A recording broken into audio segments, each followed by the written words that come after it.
Hello everybody, I'm Yvette of DIY Uniquely Yvette.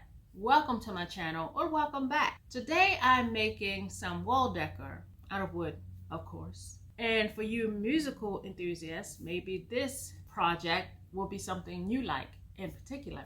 If you like this video, give me a thumbs up, subscribe to the channel, give me a comment below, let me know what you think, and let's get into it. This is going to be a really simple project. I had some scrap 2x3 wood and I cut them on the table saw in thin slats. Okay, so I cut 7 thin slices. I think this is about 1/4 inch thick, 17 inches long. So I have 17 pieces, 1/4 inch thick, 17 inches long, 7 pieces. These are probably 1/2 inch thick, and there's 5 of these, and they are 9 inches long. So these are 9 inches long, 5 pieces, 1/2 inch thick, 7 pieces here, 17 inches long, 1/4 inch thick. Well, all of them I'm going to round the edges when I sand. The edges are going to be rounded off. But with these long pieces, on one end, I'm going to do a little, what do you call this? A little dog-eared part on the very ends. I decided rather than to wing it as far as placement of these pieces on the miter saw, I would just draw a line here like this and one over here.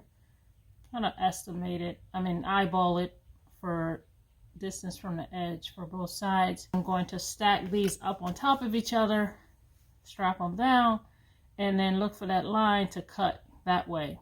I have the miter saw turned all the way over as far as it can go. I strapped it down. I'm going to do all 7 of these pieces at the same time and hope it works.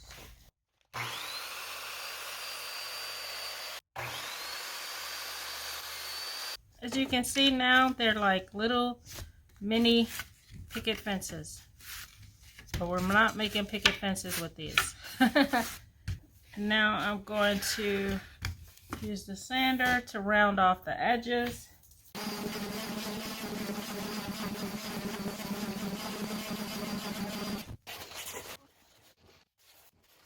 The big slats, I'm going to turn them all over. And I'm going to glue them together on the sides.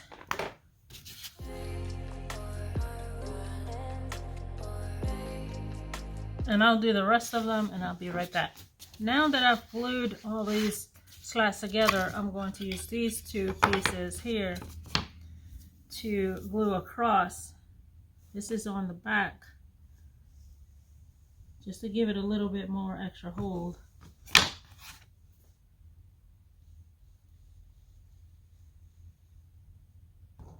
I should have put one on first. And I'm going to use some hot glue just to give it some instant hold.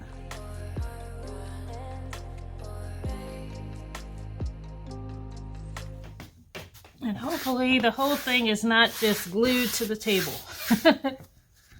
Okay, so I've glued everything together on this big ones. I put 3 of these slats across to secure it. But I'm going to give it about an hour or so for the glue to dry. So when the glue is dry enough, I'm going to do a little bit sanding on top, because some of the glue, some of the paper on the table got in here. It just needs to be sanded smooth, but the glue needs to be dry first.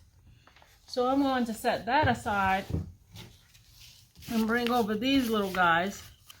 And since there's nothing else to be done before these get attached to that, I'm going to go ahead and paint these. So I think, actually, what I want to do is sand off. I'm going to paint them all black, but I want the edges to be white, like when I distress it a little bit. So I think I'm going to first paint just the edges a bit, maybe seal it with some shellac spray, so that when I sand off the black, it won't take it all the way down to the color of the wood. It will just take it down to the color of the white. I hope. That's my goal.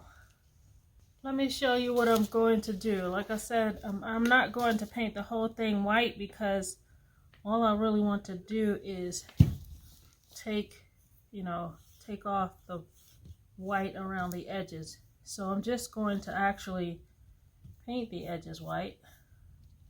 I'm not going to bother about whether or not I have the middle parts of it painted. So as you can see, and I'm not sure about whether I'll be doing these edges, so I'll just go ahead and paint them white just to be on the safe side.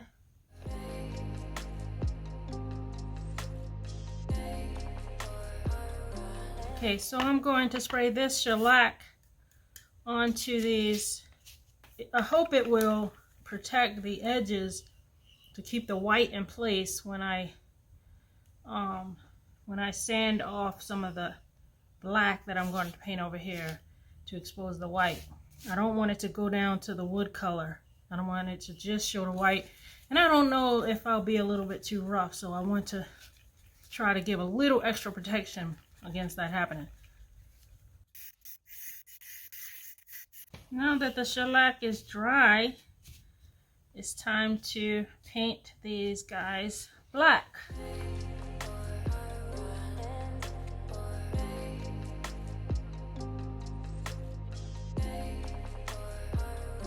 Now we're going to paint this piece white, or we're going to start out doing it white, and then we will hopefully add some accents, colors to it to kind of give it a little bit more dimension.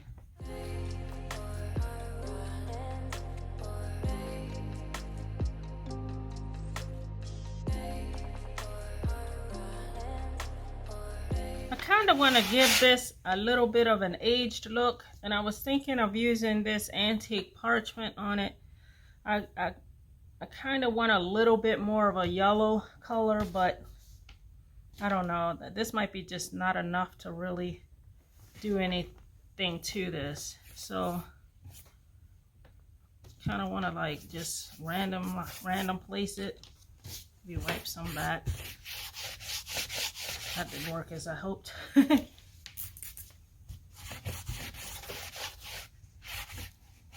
see.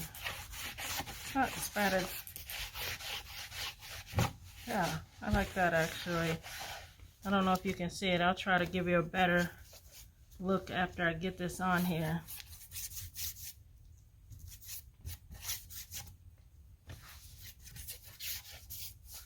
There we go. And spray it a little with water and then wipe it a little.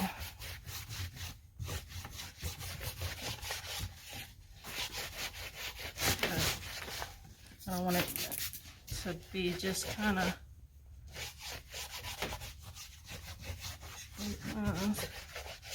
actually I like that.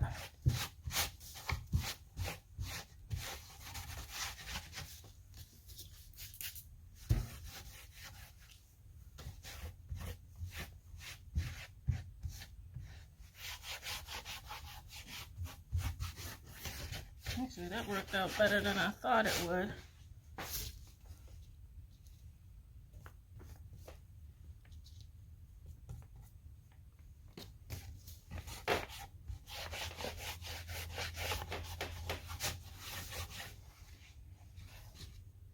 That worked out great.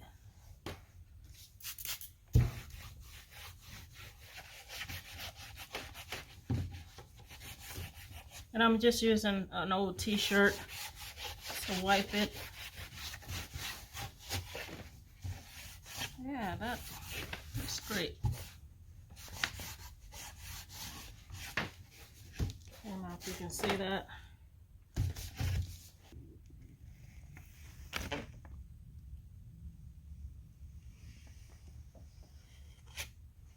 Alrighty, we have the black pieces ready to go. I'm going to, where's my sand? So I'm going to use my sanding block here with 120 grit sandpaper to just try to take off these edges.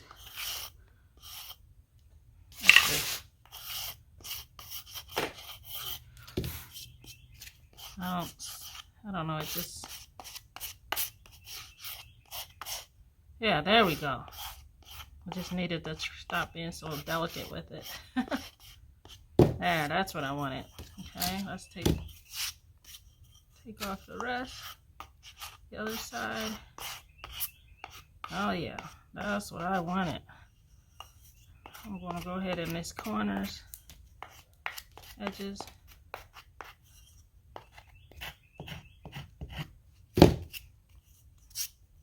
You see that? All right, now we're ready to put these pieces onto this part. This will be the top, that will be the bottom.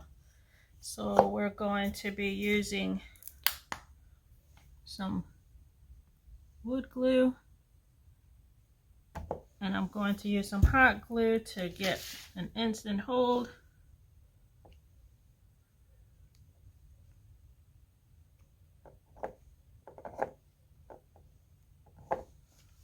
And I'm going to have this piece straddle the line, meaning it's going to sit in the middle of the line and be flush with the end of this piece. If you can see that, it's in the middle, best I can make it. So let's do another one.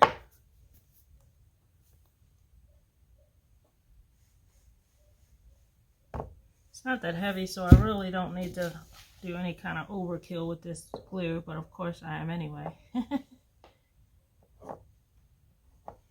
Since that's how I roll, overkill on the glue. And the next one,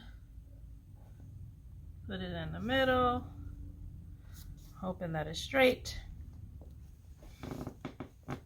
That's good. That. Now here we're going to skip this line and go to the next one.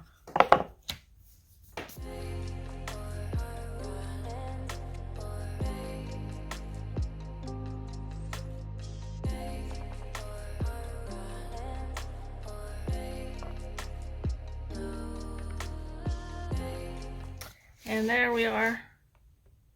Look at that. You know what it looks like, right? Yes! And now we'll move on to the last step. For our final part to this project, we're going to put this sign on here, these words, so that I can get it straight. Unfortunately, I'm going to have to turn it to my own orientation, so you'll have to see it upside down. But I've got to do it straight, I hope. So we want to put it in between these three middle ones. We have two up here, two down here. So we're going to center it on the three middle ones. Try not to let this design go over the edge. And hope. Actually, I might put it down a little bit more than it should be because I don't want to make this little curly Q go over the side. As you can see, let me show you. See, I don't want that to go over the hole, over the line. So I'm just putting it a little lower than maybe it should be. By the way, in case you don't know, I use my Cricut machine to make these letters. Now that I have it on here, I can turn it your way, I guess. I don't know if you can see. And hope that I'm getting this on here.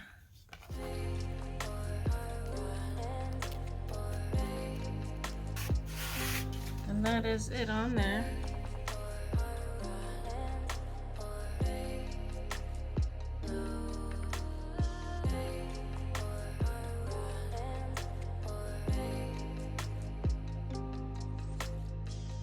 So, did you like the project today? It was simple, it was cute. In retrospect, I probably would have chosen a thicker font than the skinny one to just give a better balance to the black keys on the piece. But hopefully you liked it. And if you did, give me a thumbs up, subscribe to the channel, comment below, let me know what you think, and I'll see you next time. Thanks for watching.